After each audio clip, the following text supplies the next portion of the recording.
Organisation building, संगठन निर्माण, how, कैसे, ये 20वां पार्ट है, 20th पार्ट है।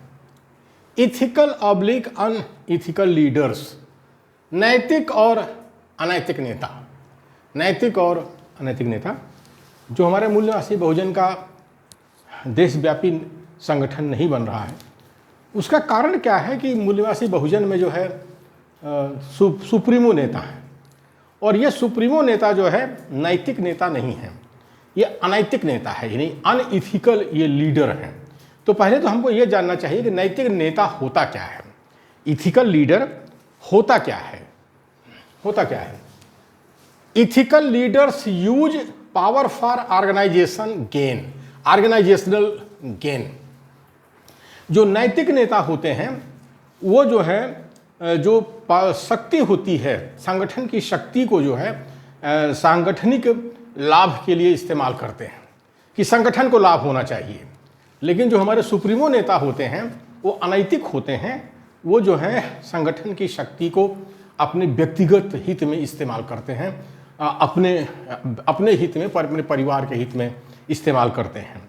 तो ethical leaders use power for organisational gain, यानी जो नैतिक नेता होते हैं वो संगठन की शक्ति को संगठन की लाभ के लिए इस्तेमाल करते हैं, संगठन को बढ़ाने के लिए इस्तेमाल करते हैं। और ये हमारे मूल्यवासी बहुजन में ऐसे नैतिक नेता नहीं हैं, इसीलिए मूल्यवासी बहुजन का देशव्यापी संगठन नहीं बन रहा है, नहीं बन रहा है। सेकंड है ethical leaders promote organisational vision. Ethical leaders promote organisational vision.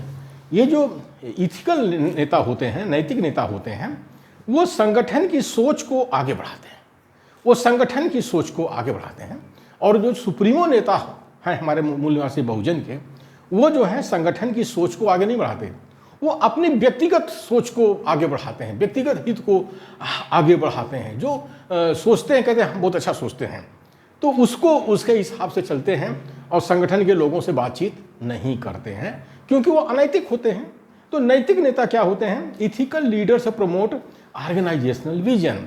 जो नैतिक नेता होते हैं वो संगठन की सोच को आगे बढ़ाते हैं, संगठन का जो विजन है उसको आगे बढ़ाते हैं। ये फ़र्क है सुप्रीमो नेता में और हमारे नैतिक नेता में। तो हमारे मूल्यवासी बहुजन को नैतिक नेताओं की ज़रूरत है, तभी जाकर के संगठन देशव्यापी बनेगा। थर्ड है ethical leaders do not censor critical or opposing views. Critical or opposing views. जो नैतिक नेता होते हैं, जो आलोचना होती है और जो विरोधी विचार होते हैं, उसको जो है रोकते नहीं हैं, उस पर चर्चा करते हैं।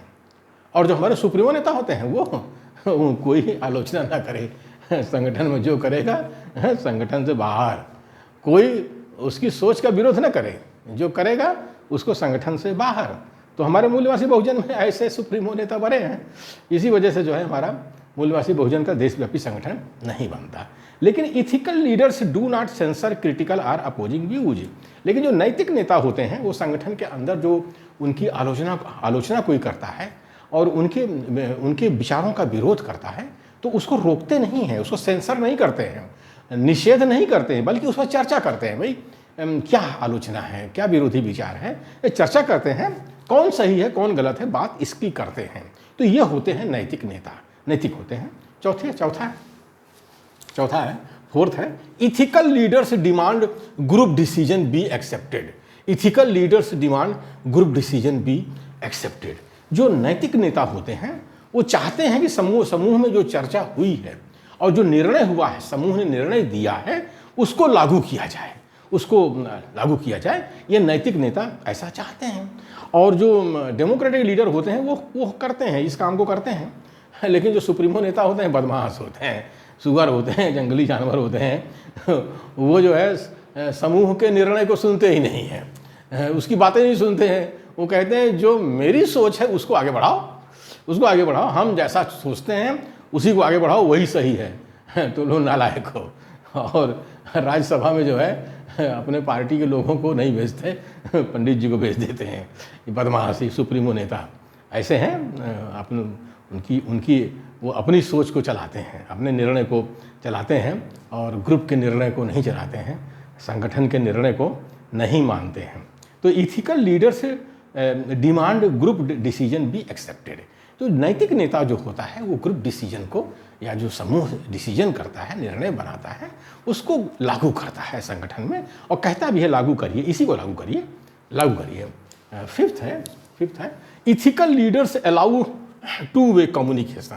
टू वे कम्युनिकेशन, ये जो इथिकल लीडर होता है, नैतिक नेता होता है, वो जो संप्रेषण है वो ऊपर से नीचे, नीचे से ऊपर दोनों को लागू करता है। तो इसी को कहा जाता है two way communication. Two way communication.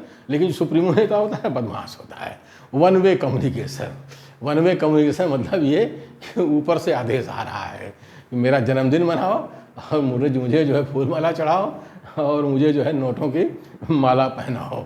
तो ये सुप्रीमो नेता हैं। हमारे मूल निवासी बहुजन में ऐसा ही हैं, ऐसे ही नेता हैं, लेकिन इसी वजह से देशव्यापी संगठन नहीं बन रहा है। तो इथिकल लीडर से allow two way communication. Two way communication यानी ऊपर से नीचे, नीचे से ऊपर जो संप्रेषण होता है उसकी वो आज्ञा देते हैं कि होना चाहिए, नीचे से भी संप्रेषण हो, ऊपर से भी संप्रेषण हो। तो इसको कहते हैं टू वे कम्युनिकेशन। ये काम नैतिक नेता करते हैं। सुप्रीमो नेता बदमाश हैं, जंगली जानवर, वो कोई कम्युनिकेशन नहीं करते, कोई कम्युनिकेशन नहीं करते। सिक्स्थ है ethical leaders are sensitive to followers need. Ethical leaders are sensitive to followers need. अब जो नैतिक नेता होते हैं वो जो अनुयायी होते हैं उनकी क्या ज़रूरत है, उसके प्रति जो है वो चिंतित रहते हैं, चिंता करते हैं, विचार करते हैं और उसको लागू करते हैं। अब जैसे मूल निवासी बहुजन की आज सबसे बड़ी समस्या है शिक्षा, स्वास्थ्य, रोजगार की है। शिक्षा, स्वास्थ्य, रोजगार की शिक्षा महंगी होती जा रही है और जो स्वास्थ्य सेवाएं हैं, सरकारी जो अस्पताल हैं सब बंद होते जा रहे हैं, सबका निजीकरण होता जा रहा है। बच्चे जो है पढ़ करके निकल रहे हैं, उनको कोई रोजगार नहीं मिल रहा है। तो ये मूल निवासी बहुजन की बहुत बड़ी समस्या है। लेकिन जो सुप्रीमो नेता होते हैं वो बस हड्डी का टुकड़ा चूसते बैठे रहते हैं। वो अपने अनुयायियों की जो आवश्यकता है उस पर ध्यान नहीं देते हैं। लेकिन जो इथिकल लीडर होता है, नैतिक नेता होता है, वो अपने अनुयायियों की जो आवश्यकता है उसके ऊपर ध्यान देता है। आज सबसे बड़ी ज़रूरत शिक्षा और स्वास्थ्य, रोजगार की है हमारे मूल निवासी बहुजन को। तो सुप्रीमो नेता बदमाश है, जंगली जानवर हैं। तो ethical leaders are sensitive to followers need. जो इथिकल लीडर है वो अपने अनुयायियों की आवश्यकता के प्रति बड़ा चिंतित रहता है। ये फ़र्क है सुप्रीमो नेता में और नैतिक नेता में, ये फ़र्क है। सातवां है ethical leaders follow moral standards for themselves. Moral standards for themselves. जो नैतिक नेता होते हैं बहुत ज़्यादा नैतिक मानदंड को प्रस्थापित करते हैं। अपने लिए वो नैतिक मानदंड को प्रस्थापित करते हैं, उस पर आचरण करते हैं। मतलब लोग ये न कहें कि नेता जो है भ्रष्ट है, अनाचार भ्रष्टाचार व्यभिचार कर रहा है, ये वो नहीं चाहते कि कोई उनको कहे। तो इसीलिए वो जो है बहुत ज़्यादा जो नैतिक मानदंड है उसको अपने लिए अपनाते हैं। लेकिन जो सुप्रीमो नेता है बदमाश, वो कहता है कि जो मेरे अनुयायी हैं उनको नैतिक होना चाहिए, मैं चाहे अनैतिक रहूं, मैं चाहे जो रहूं। और ये कहता भी है कि मेरे 10 नेता बिक गए, 20 नेता बिक गए, मेरे 100 बिक गए, 1000 बिक गए, मैं नहीं बिका। ये काम सुप्रीमो नेता करते हैं, बदमाश है, जंगली जानवर हैं, उनका कोई नैतिक मानदंड नहीं होता है। लेकिन जो नैतिक नेता होता है वो नैतिक मानदंड को अपने ऊपर लागू करता है, पहले अपने ऊपर लागू करता है, तभी वो अपने अनुयायियों से कहता है कि नैतिक मानदंड अपनाओ, तभी संगठन देशव्यापी बनेगा, नहीं तो देशव्यापी नहीं बनेगा। लोग अनैतिक लोगों से क्यों जुड़ेंगे? सोचने वाली बात है, अनैतिक लोगों से क्यों जुड़ेंगे? लोग जो है नैतिक लोगों से जुड़ते हैं, तभी जाकर के मूल निवासी बहुजन का जो संगठन है वो देशव्यापी बन पाएगा। तो लीडर को जो है नैतिक होना चाहिए। जो लीडर नैतिक होगा, इथिकल होगा, तो उसके अनुयायी भी नैतिक होंगे, तभी उसके अनुयायी नैतिक होंगे, तभी होंगे।